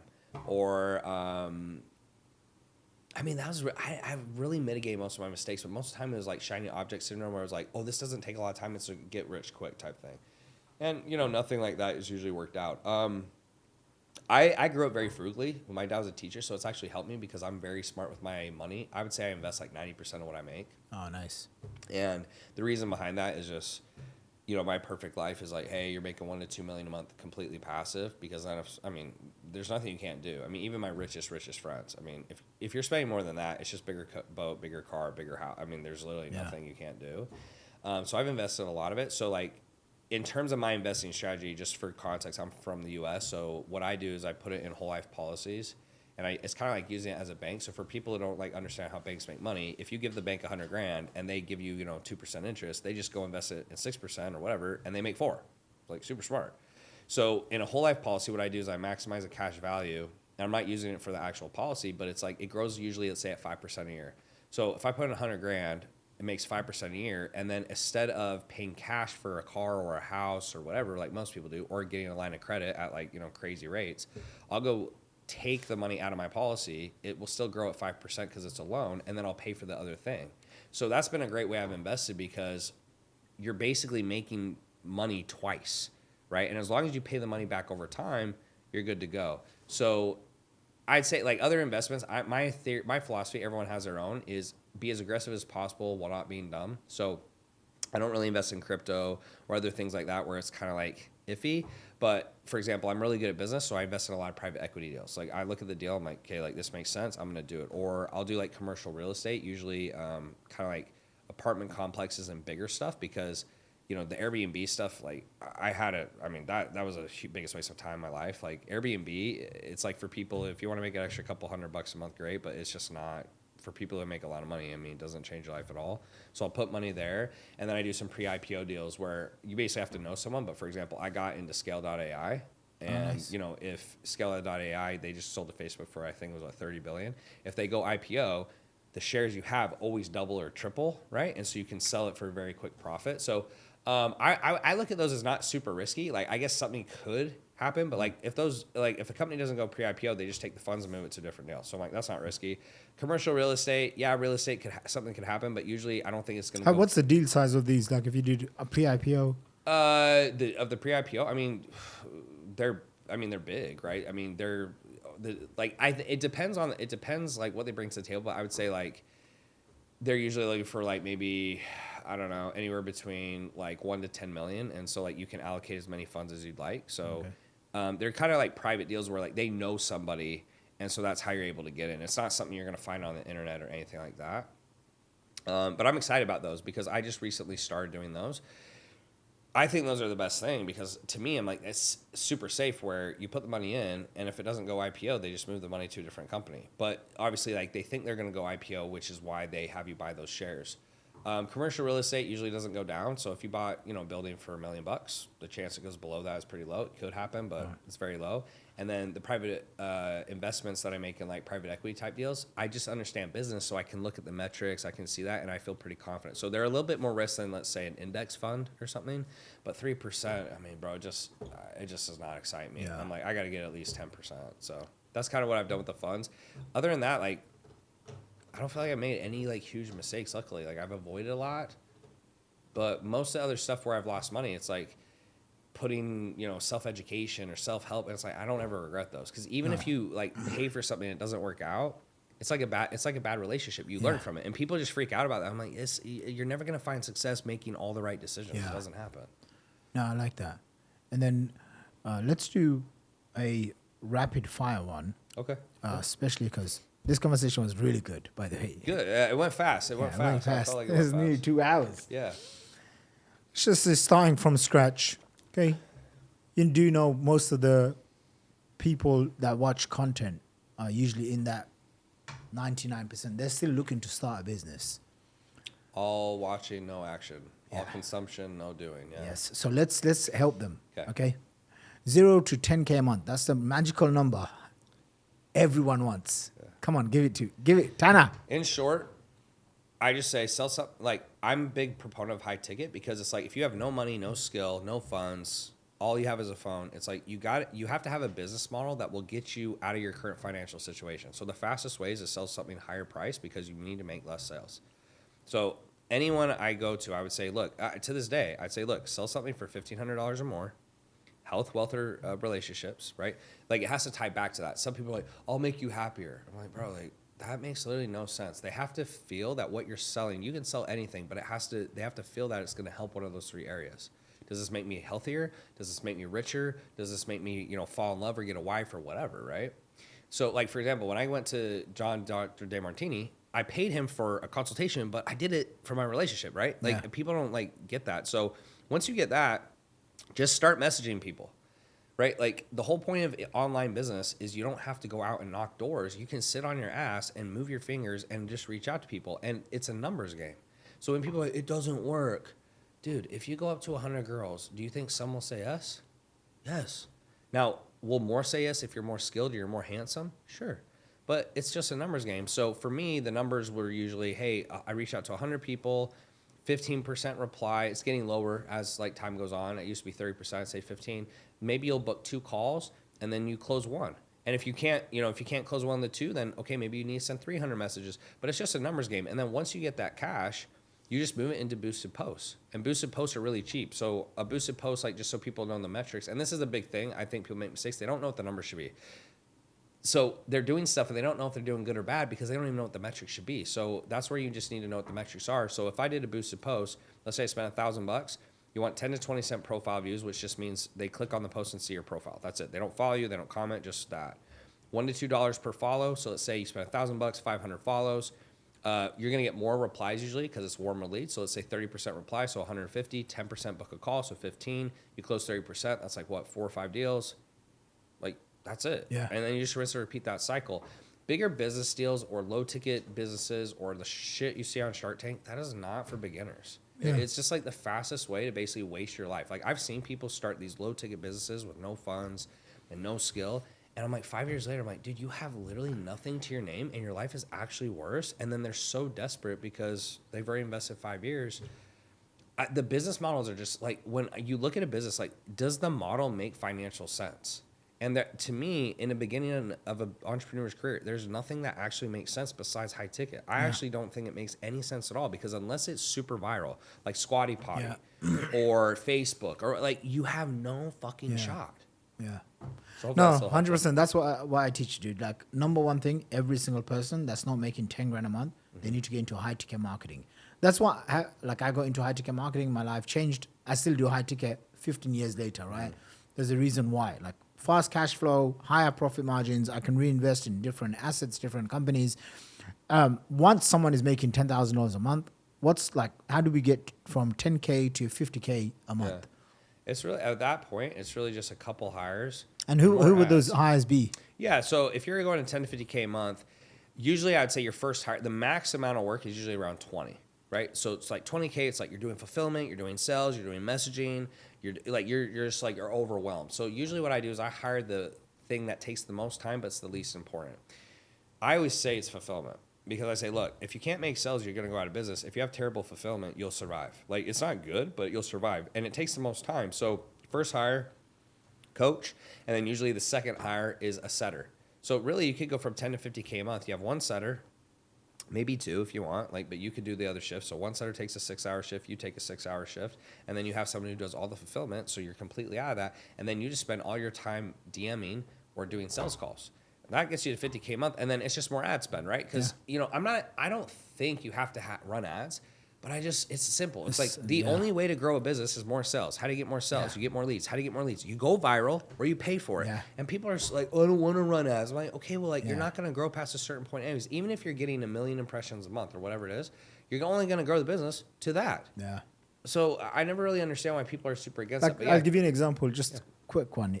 The lady and the couple that's doing $5 million a month from the AI, I saw them go live on Instagram. So I thought, I'm going to go check her out. She has 122,000 followers, like under 150K followers on Instagram. Her posts that she's posting every single day don't get even 50 likes. She went live, 12 people live. So where does she get all of the leads from?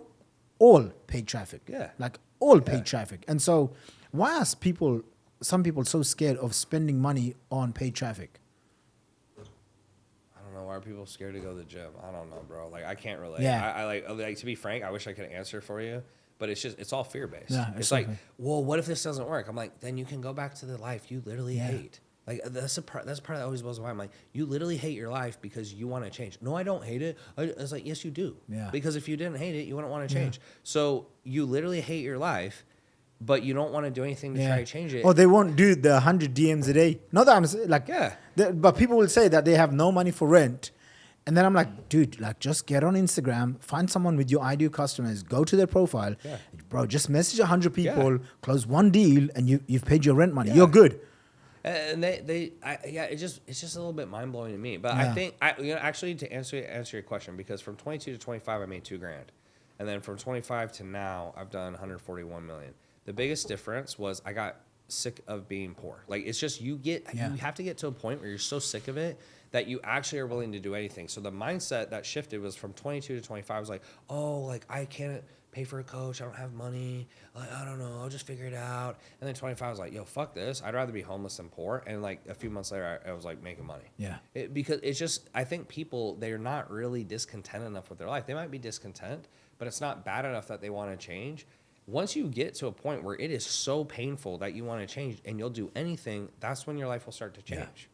Yeah. It is that. It is. That's what I found. Yeah. Every single time I'm like, okay, I'm just sick and tired of this. I'm like, I need to step it up. You know, I spent a lot of money with Tony, right? Tony Robbins, like 75, 80 grand. Jeez, and one of the things I learned from his like high-end masterminds, I'm sure he says it in all of his videos, but he goes like, you need to raise your standards to a level where anything less than that, you're basically just disgusted with it. And once you have that, like if you can feel disgusted, shameful, whatever, like emotions, that it just needs to be something that drives you to like, I'm just gonna do whatever it takes. Yeah. I just view life as very simple. Like as I've gotten older, it's like you can't take anything with you. All you have is this like one life as far as we know, right? I'm not talking about afterlife right now, but it's just like I'm like, okay, if this is all I got, like I want to, before I die, you're gonna look back at your life, and I'm like, like you actually think about what causes regret. It's not what you don't achieve, and I know that because when I hit $1 million in a month, I liked it for a day, and at that point, that was the biggest thing in my life. Yeah. And the very next day, I was like, what do I do now? Yeah. It's just never what you think. So regret comes from not trying. Like as simple as that. If you try, if your whole life you have this goal and you try and you try and you try and you try and you never hit it, when you die, you won't feel bad. I know that because I wanted to play in the NFL. I was a Division I football player. I worked out harder than I'll take this to my grave. I don't think there was any college athlete who worked harder than I did. I trained crazy amounts. Like during college, I hated college because all I did was study and play football. Like just the amount of training I did was unbelievable. I remember the first day I went into training camp and the coaches like brought in the head coach just to watch me lift. He's like, yo, this dude's a freaking freak because all I did was lift. And then this guy came on to the team like halfway through the year. He was on the track team, right? His name is Ezekiel Ansah. You guys can look him up. Went 5th pick in the draft to the Lions. Never played football before. He's like, what do you? I was like, what do you do? He's like, I run the 100 meter. I was like, okay, like you're just being a dick to me because I'm a freshman. He ran the 100 meter. This guy's 6'8", 265, ran a 4.5, 40. Played 6 games in college, goes 5th pick in the draft. And I was like, got it. So all the work I had done for the last 10 years, literally there was no chance I would go pro over this guy. And this guy basically was genetically blessed. Now, I'm not saying he didn't work hard, but I mean, you see this guy, he was a black Superman. I mean, he was insanely gifted. And so when it ended, I remember looking back, like, was there anything else I could have done? I was like, no. And I was sad for sure. But the peace I had inside was unbelievable because like I did everything I could do. So my advice to people who are listening, it doesn't matter if you win. Like if I build this tech company and it fails, like it doesn't matter. Yeah, it doesn't matter. Huh? Or if like I set a goal to be a billionaire and I don't, it doesn't matter. Yeah. It's just like, did you do everything you could do? And a lot of people, the thing is when you do everything you can do, you'll probably hit it. Yeah. And Michael Jordan talked about this in his documentary, The Last Dance. Like I remember he said, like when you push it as hard as you can go, usually you'll get there and then you're like, I could go even harder. So you're always leveling up. You're always getting to the next level. I just think a lot of people are soft and they think their hardest is like, it's just nowhere near what they can actually accomplish. So I just want to do my absolute best. When I look back on my life, I feel pride in how hard I tried. And that's all life is. I don't know what the master plan is or what God's planning or frickin' whatever, but I'm assuming it's going to be something silly where we get up there and he's like, all I was trying to do was like show you this. And we're like, oh, well, you know, like sometimes I have those moments and I think it's probably something really simple. And we had to go through this to like find meaning in it or something like that. I don't know how you feel, but that's how I feel. So I appreciate it. Listen, on that note, we are going to wrap it up. This was great, dude. Thanks. This is great 2 hours. No, I wanted you to talk. I wanted you to talk because this has been valuable. Like obviously on a personal note, I know you. I've seen you. It's not like this is Yeah. Actually, we did a podcast during COVID, but it was virtual Zoom. Yeah, virtual. Virtual Zoom, and then I thought, I have to make sure, like, because you and there's a few other of our buddies, friends from America, and I don't know the next time you're gonna come here. Good thing is now you're gonna move here, so I'll be here as well. Friend group. No, I appreciate it, dude. Thanks for your time. Thanks for having me, bro. I appreciate it. And all the links to Tanner's stuff is gonna be down below. You can find him everywhere. That's it. Wrap it up, man.